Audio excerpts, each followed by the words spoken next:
नमस्कार दोस्तों, स्वागत है आपका लर्निफाई की यूट्यूब चैनल में। तो पिछले लेक्चर में हम देख रहे थे कि किस प्रकार से पूर्व मध्यकाल में नए नए साम्राज्य और राज्य उभरते हैं।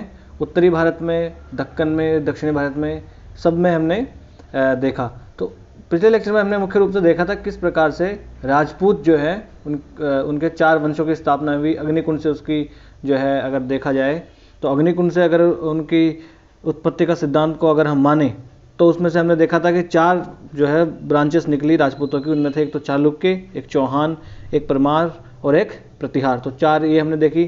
फिर हमने क्या देखा था, हमने चंदेल शासन देखा था कि चंदेल राजा कौन हुआ, नन्नुक ने उसकी स्थापना करी। आला और उदल के बारे में हमने जाना है ना। तो आज का जो लेक्चर होने वाला है इस लेक्चर में हम कुछ और जो है वंशों के बारे में जानने वाले हैं, क्योंकि ये वाला काल जो है थोड़ा कंफ्यूजिंग है। तो यहाँ पर आपको किसी न किसी गाइड की ज़रूरत अवश्य पड़ेगी, क्योंकि इसमें बहुत सारे राजा हैं, बहुत सारी संधियाँ हैं। तो क्या पढ़ना है और क्या नहीं पढ़ना है, इस चीज़ में आपको अगर कोई हेल्प कर सकता है तो वो होगा आपका एक गाइड। और लर्निफाई जो है आपका एक सही गाइड आपके इस सफ़र में आपका हो सकता है। तो चलो आज का लेक्चर करते हैं शुरू।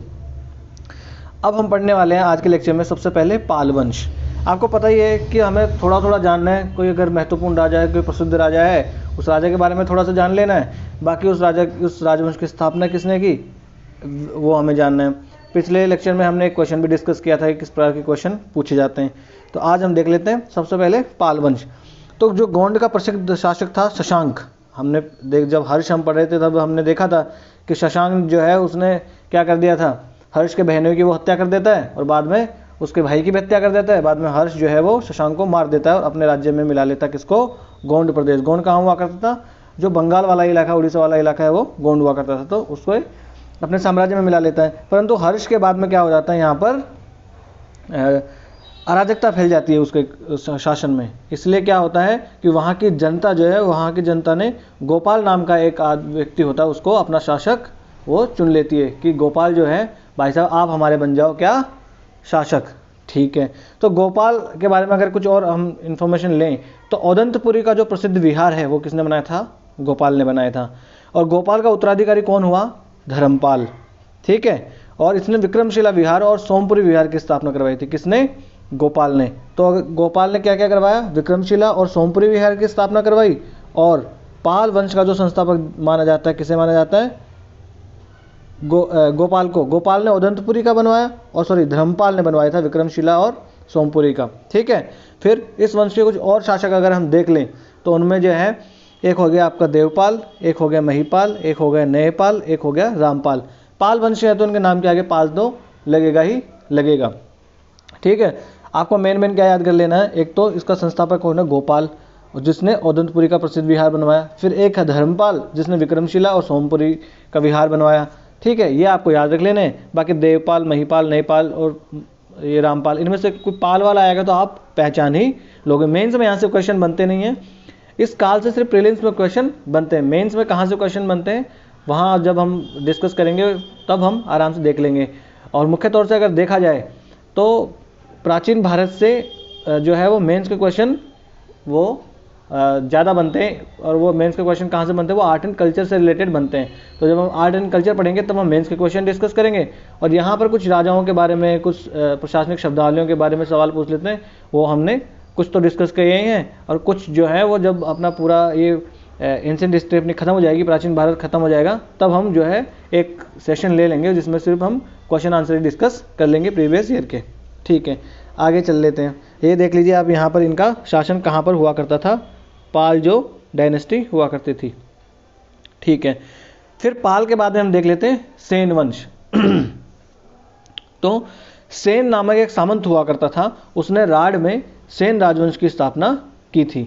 राढ़ प्रदेश जो है वहाँ पर इसने सेन नाम का एक सामंत हुआ करता। तो सेन वंश की किसने? सेन ने ही कर दी। तो याद रखने में आपको आसानी हो जाएगी। ठीक है। फिर उसके पुत्र विजय सेन ने बंगाल को पुनः राजनीतिक एकता प्रदान कर दी। उसका बेटा हुआ कौन? विजय सेन। और विजय सेन ने क्या किया? राजनीतिक एकता के सूत्र में बांध दिया किसको? पूरे बंगाल को। उसके बाद बल्लाल से नाम का एक राजा हुआ, बल्लाल। वो आपने उसमें नहीं देखा बाहुबली में बल्लाल? तो वो वाला बल्लाल ये नहीं है, पर बल्लाल सेन नाम का एक शासक हुआ। और बल्लाल सेन का उत्तराधिकारी हुआ कौन? लक्ष्मण सेन, जिसने संपूर्ण बंगाल पर क्या कर लिया? अपना अधिकार फैला लिया। और लगभग 1202 ईस्वी में इख्तियारुद्दीन मोहम्मद बिन खिलजी, जिसे बख्तियार खिलजी भी कहते हैं, क्या कहते हैं, ये इसका पूरा नाम है, बख्तियार खिलजी, इसी में आएगा। तो ये बख्तियार जो खिलजी है, ये क्या कर लेता है, 1202 ईस्वी में वहाँ पर हमला करता है। कहाँ पर, सेन वंश के जो शासन होता है वहाँ पर, और वहाँ की जो राजधानी होती है लखनौती पर अधिकार कर लेता है ये। फिर लक्ष्मण सेन के जो राज दरबार है उसमें गीत गोविंद, ये बड़ा ही प्रसिद्ध है, तो गीत गोविंद जो है उसके लेखक जयदेव और पवन दूतम का लेखक धोई और हलायुद्ध, ये विद्वान उसके दरबार में रहा करते थे। तो मुख्य आपको गीत गोविंद के लेखक तो याद ही रख लेने कि जयदेव है गीत गोविंद के लेखक, ये प्रसिद्ध पुस्तक है। जो जयदेव है वो किसके दरबार में थे, तो वो लक्ष्मण सेन के दरबार में थे। और लक्ष्मण सेन कौन से वंश का शासक था, सेन वंश का। और इसके शासन को किसने समाप्त कर दिया था, बख्तियार खिलजी ने। अगर शॉर्ट में नाम याद रखिए तो बख्तियार खिलजी ने इसके शासन को समाप्त कर दिया था। अब ये पूछो कि बख्तियार खिलजी कौन था, ये आदमी बख्तियार खिलजी है। बख्तियार खिलजी जो है भारत में जब अपने मोहम्मद गौरी आ जाता है तो मोहम्मद गौरी का वहाँ पर एक शासक ये होता है, गवर्नर के तौर पर इसके नियुक्त किया जाता है। बाद में जब मोहम्मद गौरी की सत्ता कमज़ोर होती है तो ये क्या कर देता है, अपने आप को स्वतंत्र वहाँ का राजा घोषित कर देता है, पर थोड़े दिनों के लिए ही कर पाता है। तो ये क्या करता है, बंगाल में अपनी स्वतंत्र बख्तियार शासन भी, वहाँ पर थोड़ा सा खिलजी शासन जो है वो भी स्थापित करने में थोड़ा कामयाब हो जाता है कुछ वर्षों के लिए। ये है बख्तियार खिलजी। ठीक है, पाल वंश पढ़ लिया। सेन वंश की स्थापना किसने की, सेन नाम का ही एक सामंत हुआ करता था जिसने क्या किया, सेन राजवंश की स्थापना कर दी। फिर देख लेते हैं हिंदू शाही, छोटा सा एक शासक यहाँ पर देख लीजिए आप, एक वंश हुआ था हिंदू शाही। कल्लर नाम का एक राजा हुआ, उस कल्लर ने हिंदू शाही वंश की स्थापना कर दी। और इस वंश का प्राक्रमिक शासक हुआ तो वो हुआ जयपाल।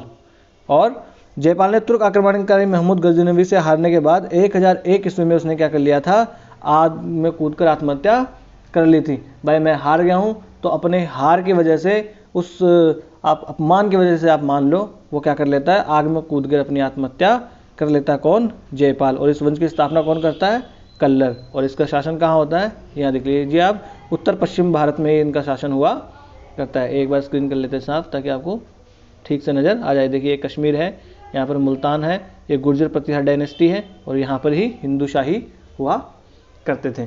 इनके बारे में इतना जानना है, छोटी छोटी राजवंश है, बस आपके दिमाग में ये रहे हाँ कि इस काल में कौन कौन से राजवंश थे, उनका राजा का नाम अगर पूछ ले तो आपके दिमाग में ये रहे। तो कल्लर जो था, कल्लर ने इसकी स्थापना की। और जयपाल इसका पराक्रमी शासक होता है, जो हार जाता है तो आत्महत्या कर लेता है आग में कूदकर। ठीक है, फिर है कश्मीर के राजवंश। तो कश्मीर में उस काल में 3 राजवंश मुख्य हुआ करते थे। कौन, एक तो कारकोट, एक उत्पल और एक लोहार वंश। 3 राजवंश जो है उस काल में हुआ करते थे। कल्लण की राजतरंगिणी से जानकारी हमें मिलती है कि 800 ईस्वी से लेकर 1200 ईस्वी तक कश्मीर में 3 राजवंश हमें मिले। कौन कौन से, वही कारकोट, उत्पल और लोहार वंश। फिर अगर देखें कि कारकोट वंश की स्थापना किसने की, तो जो दुर्लभ वर्धन होता है, दुर्लभ वर्धन ने 7वीं शताब्दी में वो क्या कर लेता है, कारकोट वंश की स्थापना कर देता है। और ह्वेनसांग जो है वो क्या बताता है कि इसका राज्य तक्षशिला और राजपूताना तक भी फैला हुआ था। जो ह्वेनसांग है, कल भी पढ़ा था हमने उसके बारे में, जब हर्ष के काल में ह्वेनसांग आया था, वो क्या कहता है कि तक्षशिला और राजपूताना भी उसके राज्य में शामिल हुआ करते थे। देख लीजिए आप कितना बड़ा साम्राज्य इसका था। ये किसके अनुसार बताया, ये बताया है ह्वेनसांग के अनुसार। फिर क्या होता है, उसके 3 बेटे होते हैं। क्या नाम होता है उनका, एक का होता है चंद्रापीड़, एक का होता है मुक्तापीड़, एक का होता है उदयदित्य, जिसे तारापीड़ भी कहते हैं। और तारापीड़ जो होता है उसको तो कल्लण सबसे क्रूर शासक बताता है कि ये तारापीड़ जो है तो ये बड़ा ही खराब आदमी है।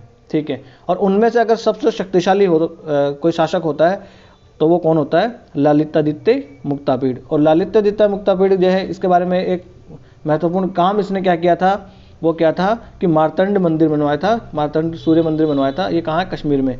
देख लीजिए ये मार्तंड सूर्य मंदिर है। आज की हालत तो इसकी ये है, पुराने ज़माने में जब इसने बनवाया था तो इस प्रकार से ये मार्तंड मंदिर इतना सुंदर ये हुआ करता था। तो ये हमें इतनी जानकारी काफ़ी है किसके बारे में, जो अपना कारकोट राजवंश है उसके बारे में हमें इतनी जानकारी काफ़ी है। ठीक है, उसके बाद में क्या होता है, उत्पल वंश आता है। उत्पल वंश की स्थापना अवंती वर्मन ने की थी। इसके बारे में कोई ज़्यादा जानकारी है नहीं है। कहानी के तौर पर अगर जानना चाहो तो आप जान लो कि इसमें एक लोहार वंश की एक राजकुमारी से यहाँ के राजकुमार की शादी होती है जिसका नाम होता है दिद्दा। और दिद्दा जो है उसकी मृत्यु के बाद में क्या कर लेता है, दिद्दा का जो भतीजा होता है संग्राम राज, और संग्राम राज इसके बाद में क्या कर लेता है, लोहार वंश की स्थापना कर देता है। यानी उत्पल वंश के बाद में कौन सा वंश आना चाहिए, लोहार वंश आना चाहिए। यहाँ की जो रानी होती है दिद्दा, दिद्दा का भाई भतीजा होता है सॉरी, वो संग्राम राज नाम का, वो लोहार वंश की स्थापना कर देता है उत्पल वंश के बाद में। ठीक है, आपको याद रखना, ये भी याद रखना आपको जरूरी है कि ये तीनों आपको वंश दे दे और बोल दे कश्मीर से रिलेटेड इनमें से कौन सा है। तो कश्मीर में कौन कौन से थे, कारकोट, उत्पल और लोहार वंश इसमें हुआ करता था। तो लोहार वंश की स्थापना कौन कर देता है, संग्राम राज। इस वंश में हर्ष नाम का एक महान राजा हुआ था जो खुद तो कवि था और वो जो मतलब खुद भी एक बड़ा कवि और बहुत सारी भाषाओं का वो ज्ञाता था। और उसने क्या किया था कि कल्लड़ नाम का एक बड़ा ही महान विद्वान उस काल में हुआ करता था जिसने राजतरंगिणी लिखी थी, उसको ये आश्रय देता अपने दरबार में। और मध्यकाल में यहाँ पर दुर्गर नाम का एक राज्य हुआ करता था जो वर्तमान में जम्मू के नाम से जाना जाता है। यानी मध्यकाल में जो दुर्गर था वही आज जम्मू है। अब बहुत बार जो है इस कल्लण की चर्चा आ गई कि ये कल्लण, तो इस कल्लण के बारे में हम जान लेते हैं कि कल्लण कौन था। वास्तविकता में कल्लण कौन हुआ करता था, एक ब्राह्मण हुआ करता था जिसका नाम था चंपक।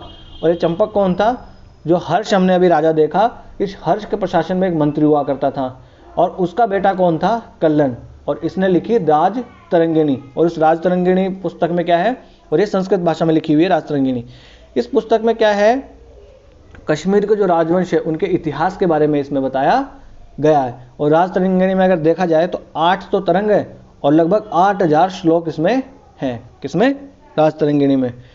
कितने श्लोक है, कितने तरंग है, आपको याद रखने की आवश्यकता नहीं है। आपको याद रखना ये है कि कल्लण ने लिखी राज तरंगिणी, संस्कृत भाषा में लिखी हुई है और इसमें कश्मीर के राजवंशों का क्या हमें वर्णन मिलता है।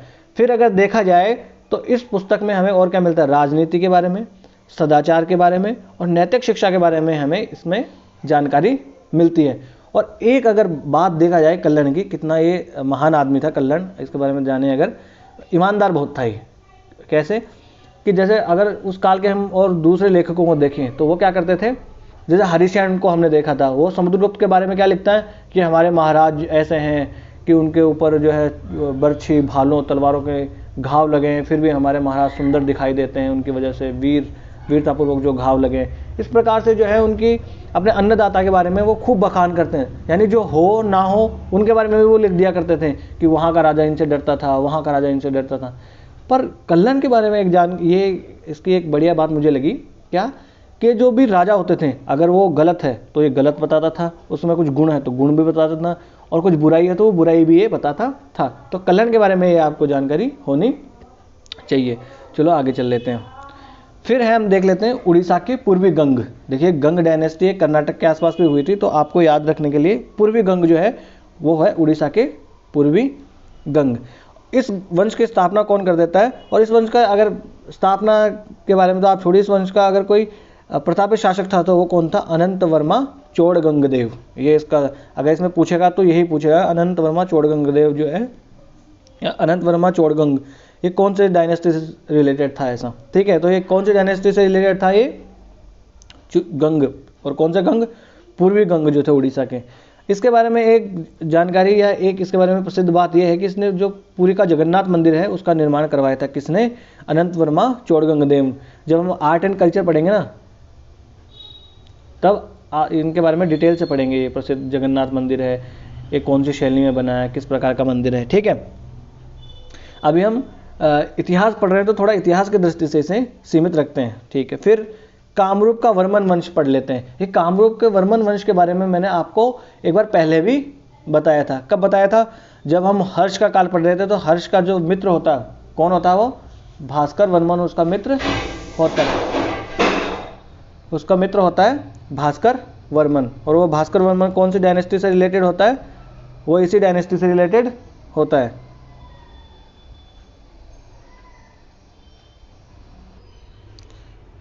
थोड़ी सी डिस्टर्बेंस हो गई थी गाइस, माफ़ी चाहते हैं। चलो हम शुरू करते हैं फिर से अपना लेक्चर। हम पढ़ रहे थे कामरूप का वर्मन वंश।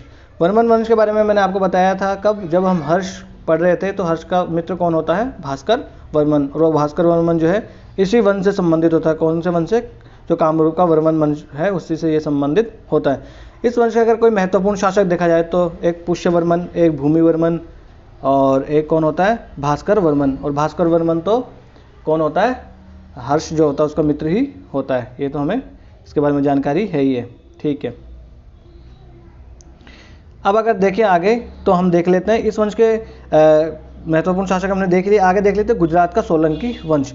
इस वंश का जो संस्थापक है वो कौन माना जाता है? मूलराज जो है उसको इस वंश का संस्थापक माना जाता है। और वो कौन किसके राजधानी बनाता है? अपनी अनहिलवाड़ जो है उसको अपनी राजधानी बना लेता है। उसके बाद में चामुंडराज, दुर्लभराज, भीम प्रथम, इस प्रकार के इसके वंश में और शासक होते हैं। भीम प्रथम जो है उसके काल की एक बात यह है कि जो सोमनाथ के मंदिर पर आक्रमण हुआ था वो भीम प्रथम के काल में ही हुआ था। और वो किसने किया था? महमूद गजनवी ने किया था 1025 से 1026 ईस्वी के आसपास में वो हमला इस पे किया था। फिर ठीक है, आगे देख लेते हैं। फिर जय सिंह जो है वो इस वंश का सबसे प्रतापी शासक हुआ। किस वंश का? सोलंकी वंश का। उसने जैन आचार्य हेमचंद्र जो है उसको संरक्षण दिया था। और अजय पाल के पुत्र होता है मूलराज द्वितीय। वो क्या करता है?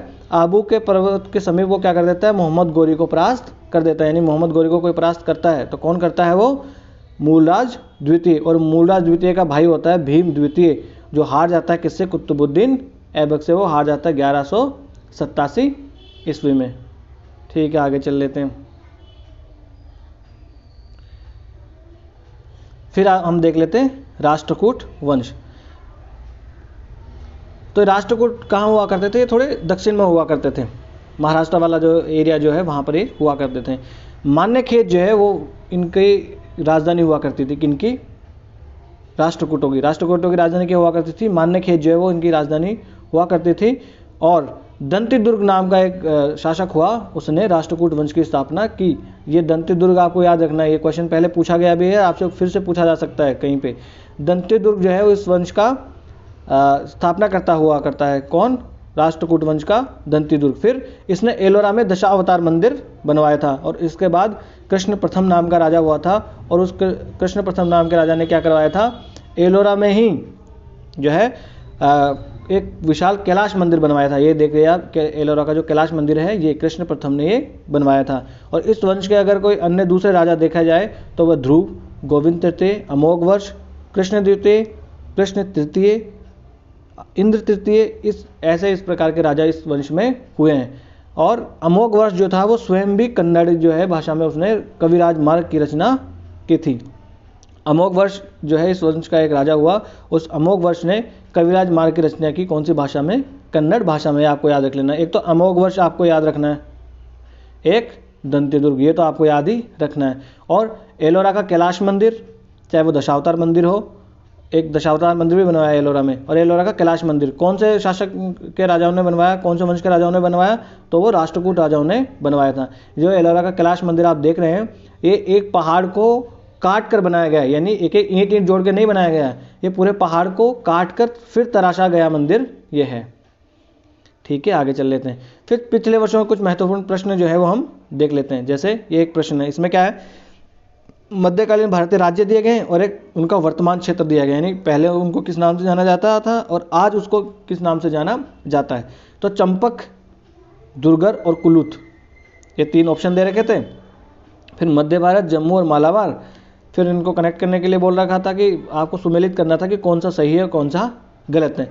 तो बहरहाल इसका आंसर तो है केवल 2। यानी दुर्गर, हमने पढ़ा था कि दुर्गर जो है मध्यकाल में जो दुर्गर हुआ करता था वो आज का जम्मू हुआ करता है। यहाँ पर फिर मैं आपके लिए कुछ और जो है लेके आया हूँ कि चंपका या चंपक जो है उसे चंबा कहा जाता था, दुर्गर को जम्मू, कुलुत जो था उसको कुल्लू, आज का जो है वो मालवा को सेंट्रल इंडिया कहते हैं आज, और कामरूप जो है वो आज का आसाम है।